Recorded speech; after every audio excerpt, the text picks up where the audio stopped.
Well, thank you very much, Shelley, and to all the other speakers, to Phil Brown as well as Shelley for organising tonight. I've got a funny feeling they'd like me to adjust the microphone slightly so that it can be recorded. And also to the Uniting Church and to PFLAG as well. And also I want to in particular acknowledge my good friend Teresa Gambaro and Councillor Christine Forster, both individuals who have been a very positive force for social change on this issue from their respective ranks. And I give them great credit for their courage and tenacity in standing up for what is right. But I do have to say to Christine, you know, I'm not the enemy in this. After your speech, it sounded like I had some sort of oppositional position to you. Perhaps not. It's that different people, and you've already heard this tonight, come to the position that they do. Perhaps it may be a common position, but they come to it in different ways. And I guess that's perhaps what I would like to talk about tonight. But before I do as well, I also want to echo Rodney's sentiment that he made before. I'm actually engaged to my partner Ryan, and I'll confess I can never remember the exact date, but it just recently passed because I knew that I had to buy a present. And we've been engaged now for quite a few years, and every time we go to New Zealand, we start getting these hurried SMSs from family members and friends, you know, asking, are we about to elope and how dare you do so? And I keep having to say, no, we're not going to do that. We are absolutely going to extract every bit of value from our parents to fund a very expensive wedding. But there's a higher principle at stake as well. If either of us can hold very significant offices in the country, no matter what respect it is, even to the point of either of us holding something like the office of Prime Minister or Governor General, we should also be able to get married in our own country. I'm not sure I could have put it better than Senator David Leyonhjelm and his simple but excellent observation that we don't allow parents to decide who their children can marry, so why do we allow the government? It's simple, succinct, and insightful. That attitude has meant I have traditionally supported the idea that government should largely get out of the marriage business and leave it to the marketplace and religious institutions to govern as they see fit. And Christine, you alluded to that. They, of course, could do so in many ways. They could do it by handing marriage back over to religious institutions and everybody could get a civil union, a secular civil union run by government. The alternative is we could have some sort of competitive marriage system. In the competitive marriage system, you could have the government establish a secular form of marriage and then have religious institutions come along, register their own marriage contracts, and for them to compete where people get to choose which one they want based on the standards that are set around them. They could, of course, all differ, but the important test would be there is equality before the law.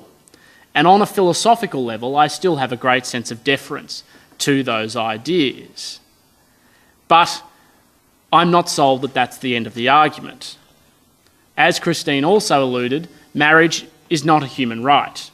Human rights are those that exist from birth, such as freedom of expression, association, worship, and property rights. Marriage, however, is a civil right. Civil rights are those gifted by society, such as the principle of non-discrimination and universal health care. But there is one important human rights principle that does play into discussions about access to marriage, and it's equality before the law. Equality before the law is one of the most simple and important human rights principles we have. It has been well understood for hundreds of years through the idea of the social contract, that the governments receive their legitimacy from the will of the people, and that part of that legitimacy must be that all people are equal in the eyes of the law. So for long as civil marriage, or the civil right of marriage exists, it must be open to all people equally. Anyone who follows my commentary knows that I have mixed views on the reach of anti-discrimination law and its conflict with human rights. But there is one area that the objectives of anti-discrimination and human rights are perfectly allied, and that is in state-sanctioned discrimination. It remains an oddity to me that state-sanctioned discrimination even exists in the 21st century Australia, and yet it does, through a divisive process where we separate some people being able to get married in comparison to others. And this is where we should not be afraid of being honest. Many commentators opposed to marriage for same-sex couples argue it is a redefinition of the institution. Now, marriage has evolved and changed in its definition in both society and religious faiths over hundreds of years. But it is true that extending marriage to same-sex couples would be a redefinition in the modern sense, as most people know it. And rather than pretending otherwise, my response is, so what? It's a departure for same-sex couples to be able to marry. But it isn't the only departure in society we have. It is actually only a recent departure in most of the world, and despite the traditions of hundreds and thousands of years, to get past the madness that government should actually persecute gay and lesbian people. For thousands of years, gay and lesbian people have been effectively forced to be hidden, have had to endure cruelty and violence from others, punishment by discriminatory laws, and be included in some of the worst atrocities ever committed against other people by other people. In many parts of the world, of course, this still goes on, particularly in places in Africa and the Middle East. So my response is, why don't we just break both bad habits together? In response to conceding it is a departure or a redefinition, some argue that opening the door will of course allow same-sex couples to marry and is akin to opening the floodgates to polygamy. That argument is absurd. No one denies there is a basic human instinct for people to establish a formal relationship with another person. It provides the basis of mutual support. Comparing homosexuality to polygamy misses an important distinction. Like heterosexuality, homosexuality is not a choice. Polygamy is. The slippery slope argument does not hold. If gays getting married is a slippery slope to polygamous marriage, then heterosexual marriage is only one further step up the slope. And behind that is the mere existence of marriage contract itself. And that is what marriage is, a private contract between two people of long-term mutual support and trust. It is the greatest private social welfare system ever devised. The primary benefits, of course, go to the individuals involved. But the benefits to society are manifest as couples pool their energies and their wealth to mutual advancement and in the process reduce the risk of dependency on social welfare systems. The institutional conservative in me says we should encourage marriage, not the reverse. Now, I note with interest the recent polling by Crosby Textor that shows 78% of swing voters support marriage for same-sex couples, and 72% now support change overall. And that's an important doubling since the first Crosby Textor poll on the issue in 2004, which registered 36%. So you're right, Rodney, a decade is a long time, but you can see how much there can be a shift in attitude in that short time. For politicians, I have no doubt such arguments are persuasive in informing their view about how they should cast their important vote in the Parliament. But it doesn't actually sway my view at all. Human rights are about the protection of the individual against the majority opinion and government will.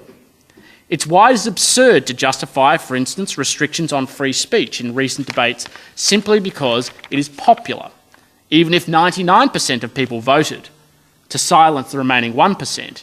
Human rights are about saying, no, that last 1% has the right to stand up and speak and air unpopular views. Similarly, it doesn't matter if lots of people don't like equality before the law. The point of human rights is to say that right should still trump. The challenge, of course, now is how we change hearts and minds. Conservatism is not about stopping change, and never has been about stopping change. Conservatism has respect for society and the individuals to organically change their society over time based on shifting values and attitudes. It's precisely about not having government impose its will on individuals. To date, the focus of the move for marriage for same-sex couples has focused on arguing the case for equality and rights. In particular, equality is an important argument that mobilises the political left. It's clear that their support is now broadly largely won over, though there are, of course, some people who still disagree. And if there's one thing I have learned as Human Rights Commissioner, it's that rights-based arguments rarely win over the Australian public or even parliamentarians. The challenge now is to convince the mainstream political right. Their organising principle of the political right is largely focused on freedom and fairness. While it may not work as a soundbite, the freedom to marry is a contortion of a liberal approach to human rights to suit an argument. Engaging a mainstream centre-right audience requires approaching issues from a much broader amorphous principle of fairness, and I think that plays well in the suburbs too. On marriage, advocates have a good argument to make about fairness. Same-sex couples are far more likely to be positive contributors to the tax and transfer system because, on balance, they are less likely to have children. Similarly, people in relationships are less likely to draw from the social welfare system. But despite paying a disproportionately higher contribution, they don't get the same extended civil rights. And that is basically an argument along the lines of no taxation without representation. The same civil obligations should be matched with the same civil rights. The other challenge has to be remove the hubris of arguing by many advocates that change is on the right side of history. It might make for a nice soundbite, but it can get people's backs up. Change requires moving as many people as possible from a position of indifference to being in favour, particularly on a vote change to the point of becoming a vote-changing issue, and moving those who are opposed to being neutral.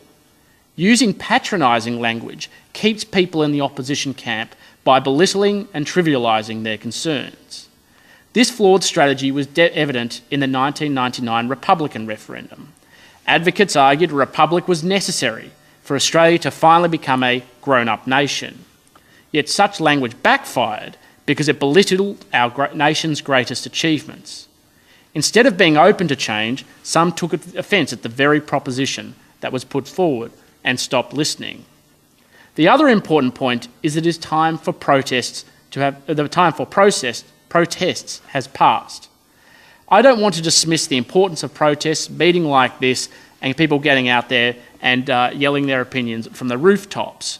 But as many people have said already, it is now time for quiet and deeper conversations to connect with people on the basis of hearts and minds.